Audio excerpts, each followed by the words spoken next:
Ok les radins, aujourd'hui on s'attaque à un gros morceau. On va parler des sites de marché gris. Je vais commencer par te donner une liste de plateformes sur lesquelles il vaut mieux éviter d'acheter. On retrouve par exemple Instant Gaming, G2A, Kingwin, Eneba, Gamivo et d'autres marketplaces du même genre. Ce sont des sites où n'importe qui peut revendre des clés, un peu comme un marché parallèle. Et c'est là que le problème commence.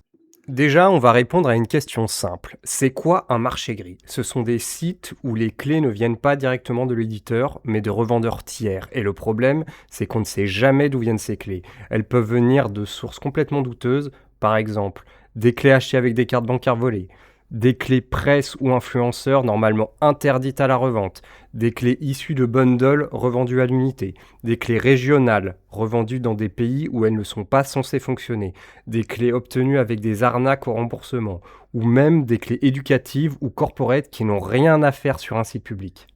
Et qu'est-ce que tu risques en achetant des clés sur ces sites-là?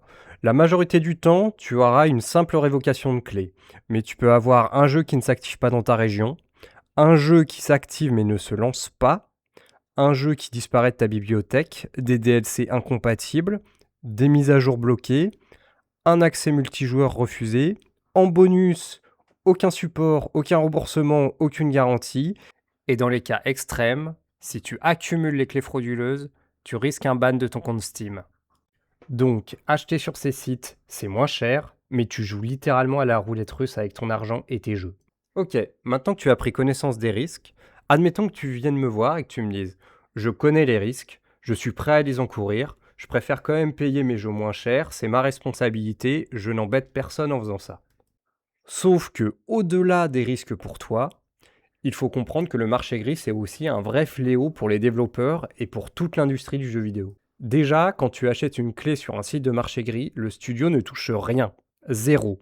Parce que la clé ne vient pas d'eux, elle vient d'un revendeur tiers. Pour les petits studios indés, ça peut littéralement faire la différence entre survivre ou fermer. Ensuite, il y a les fraudes. Quand une clé est achetée avec une carte bancaire volée, l'éditeur doit rembourser la banque, payer des frais de pénalité et gérer le support derrière.